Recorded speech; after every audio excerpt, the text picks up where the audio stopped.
Bueno, vamos a seguir con nuestra serie de psicopatología y vamos a seguir con el DSM-5, si os parece.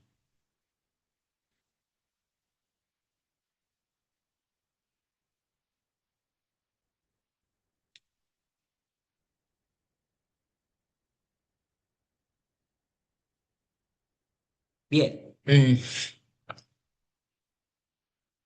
en la introducción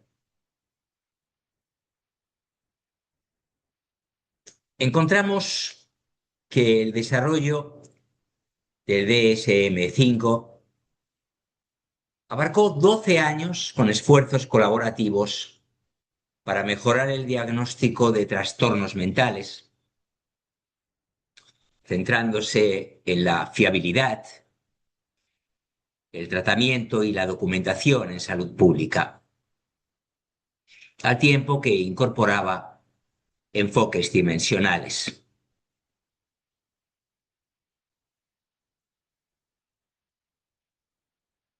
12 años. La clasificación de los trastornos mentales comenzó en 1844 y múltiples revisiones han llevado al DSM a evolucionar hacia un sistema de diagnóstico integral. Con el DSM-5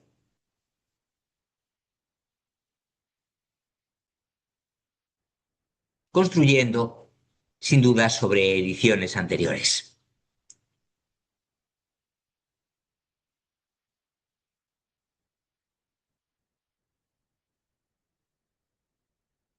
Desde 1844, una larga historia. Iniciado en 1999, la APA, la Asociación Americana de Psiquiatría, revisó el DSM con la participación de organizaciones internacionales y expertos, enfatizando la transparencia y la evidencia científica en el proceso de revisión.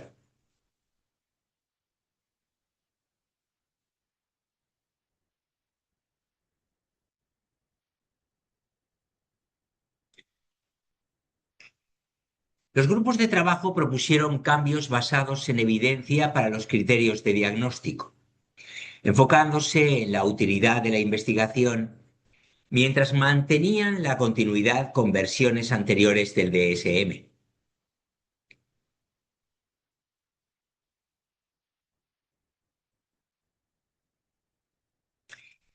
Las pruebas de campo evaluaron la fiabilidad y la utilidad clínica, informando revisiones y estableciendo una base para futuras investigaciones. En 2010 se recopiló retroalimentación del público y profesionales en línea, influyendo en las revisiones del borrador y resultando en un conjunto final de criterios refinados que enfatizan la utilidad clínica. Al final ese es el objetivo.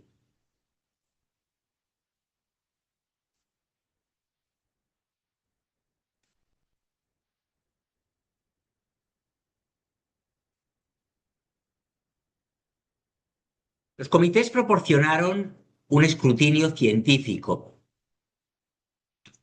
y recomendaciones basadas en evidencia en diversas áreas de diagnóstico, incorporando conocimientos clínicos.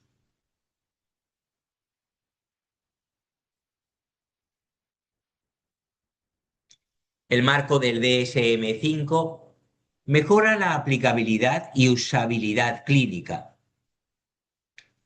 abordando la comorbilidad y los desafíos diagnósticos mientras refleja la ciencia en evolución.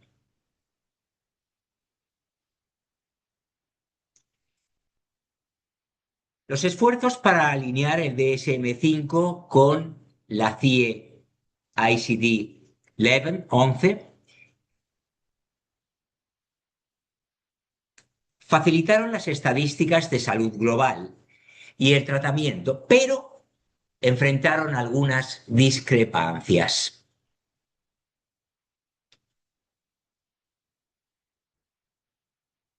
El DSM-5 adopta una visión dimensional de los trastornos mentales, reconociendo las superposiciones de síntomas y factores de riesgo compartidos, abogando por estudios de validación futuros.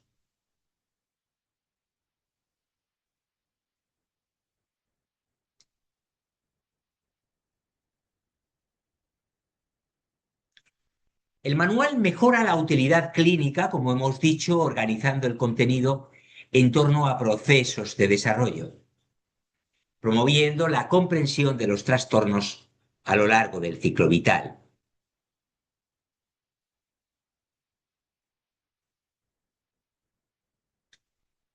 El DSM-5 incluye una formulación cultural para abordar cómo las normas culturales influyen en la experiencia y expresión de los trastornos mentales.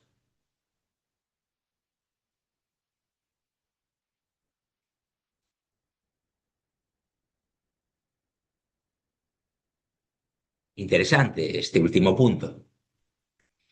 Se integran especificadores relacionados con el género para tener en cuenta las diferencias biológicas y experienciales en la expresión de la salud mental.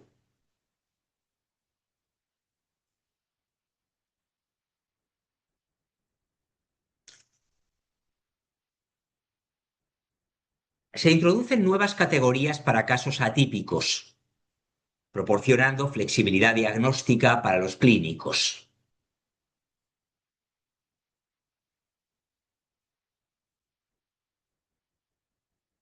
El DSM-5 simplifica el diagnóstico al alejarse de un sistema no axial mientras separa factores psicosociales y problemas de discapacidad en la documentación.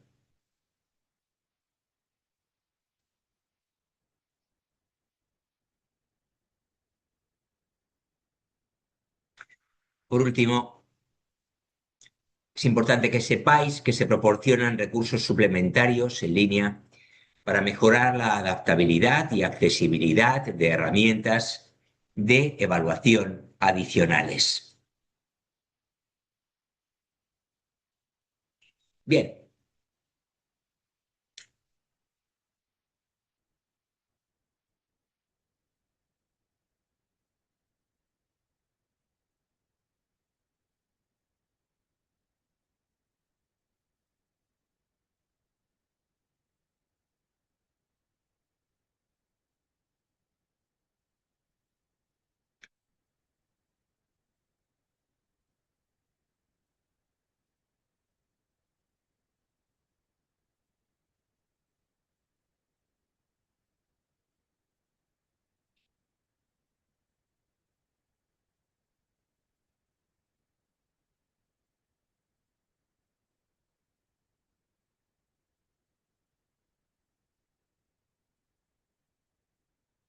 bueno, no vamos a repetir lo que ya me habéis oído mencionar en grabaciones anteriores.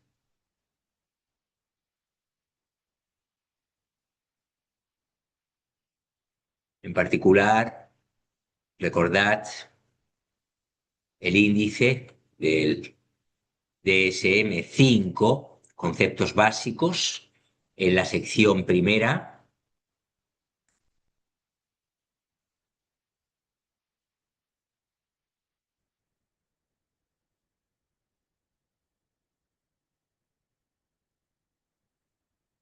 Criterios y códigos diagnósticos en la sección segunda.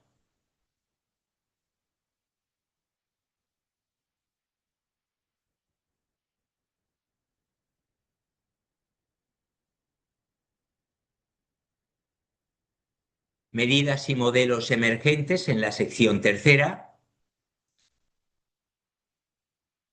Un apéndice.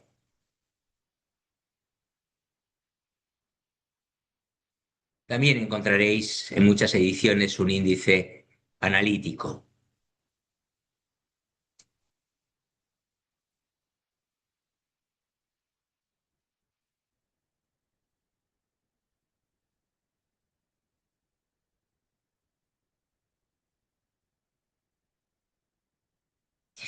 Bien, en los trastornos del neurodesarrollo tendríamos que empezar con la discapacidad intelectual. La encontramos en la página 33.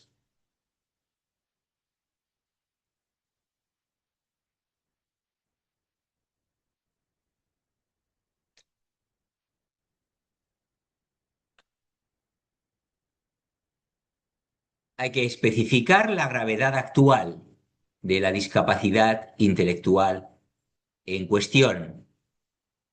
Discapacidad intelectual, trastorno del desarrollo intelectual.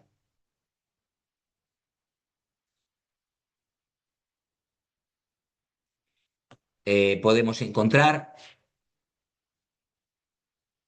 que, que sea leve, que se trate de un trastorno moderado, grave o profundo. También que se trate de un retraso global del desarrollo.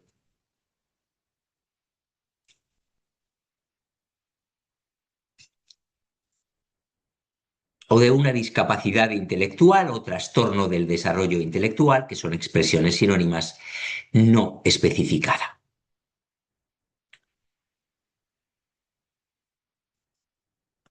Bien, en cada caso encontramos los códigos correspondientes: 317, 318.0, 318.1, 318.2, 315.8, 319, respectivamente. Entre paréntesis,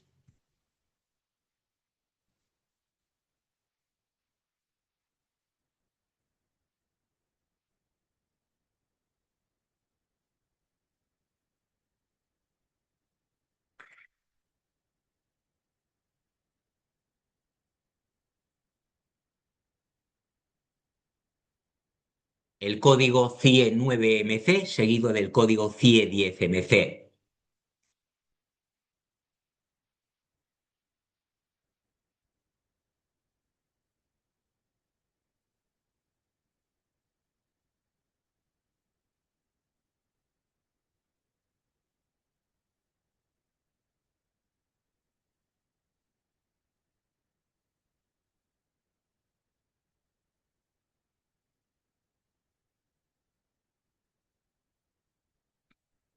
Bien, trastornos de comunicación. Dentro seguimos de los trastornos del neurodesarrollo.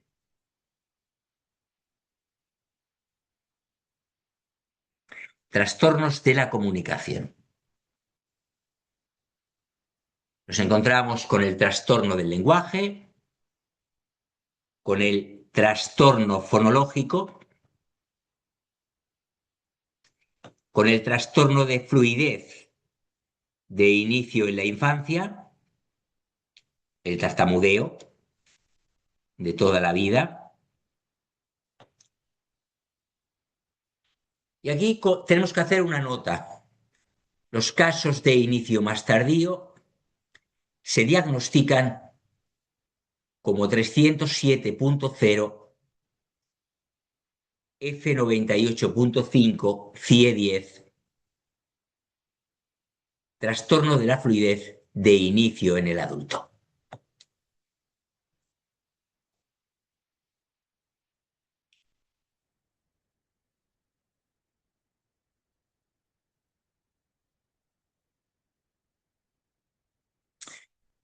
De momento, discapacidad intelectual, página 33, trastornos de la comunicación, página 41. Trastorno del lenguaje, trastorno fonológico, trastorno de fluidez de inicio en la infancia. Tartamudeo.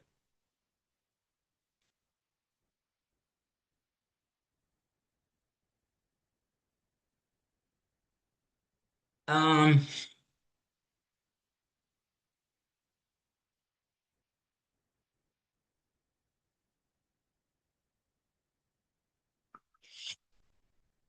A ver,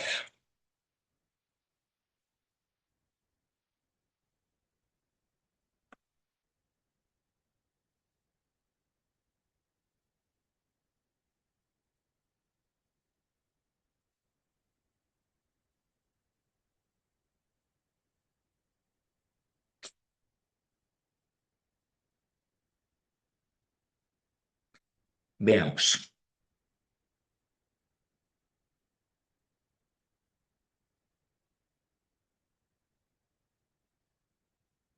Vamos a seguir ahora con, bueno, perdón, en los trastornos de la comunicación nos falta, me olvidaba de ellos, el trastorno de la comunicación social o pragmático y el trastorno de la comunicación no especificada, una coletilla que es un clásico. Y nos encontramos ya en la página 50 del manual con el trastorno del espectro autista. Estamos con los trastornos del neurodesarrollo. Hasta ahora, discapacidad intelectual, trastornos de la comunicación y trastorno del espectro autista. Página 50. Hay que especificar si está asociado a una afección médica o genética o a un factor ambiental conocidos. Importante el adjetivo final. Conocidos. Si está asociado a otro trastorno del neurodesarrollo mental o del comportamiento. Hay que especificar esto. Bueno, por cierto, el código es 299.00 F84.0 para la CIE 10, CIE 9, CIE 10, respectivamente. Hay que especificar la gravedad actual de los criterios A y de los criterios B.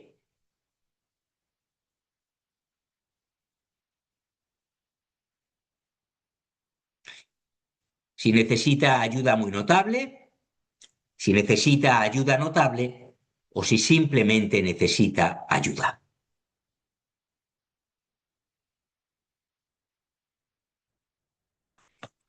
Hay que especificar, por último, si se da con o sin discapacidad intelectual acompañante, con o sin deterioro del lenguaje acompañante y con catatonía. En tal caso, utilizar el código adicional 293.89 F06.1 para la CIE 10. Esto no hay que aprendérselo de memoria, lógicamente. ¿Quién podría hacerlo y quién querría hacerlo, además? Sería una estupidez. Así pues, en el trastorno del espectro autista, que encontráis en la página 50, 299.00 para la CIE 9, F84.0 para la CIE 10, hay que especificar, porque estamos ante un espectro. ¿Está asociado a una afección médica o genética o a un factor ambiental conocidos? ¿Está asociado a otro trastorno del neurodesarrollo mental o del comportamiento? Hay que hacer estas especificaciones. Hay que especificar la gravedad actual de los criterios A y de los criterios B, como decimos. Por lo tanto, si necesita ayuda muy notable, si necesita ayuda notable o si simplemente necesita ayuda. Y por último, hay que especificar si se da con o sin discapacidad intelectual acompañante, con o sin deterioro del lenguaje acompañante y con catatonía. Bueno, lo vamos a dejar aquí. Quizá no, con seguridad. Volveremos al DSM-5 siguiendo con el trastorno por déficit de atención hiperactividad que encontramos ya en la página 59 del DSM-5, después del trastorno del espectro autista. Nada más, nos vamos. Gracias por estar ahí. José Manuel Gómez Altable, doctor en psicología, psicólogo especialista en psicología clínica, psicólogo especializado en educación, psicopedagogo, educador y divulgador en mis ratos libres. Nos vemos pronto. Chao.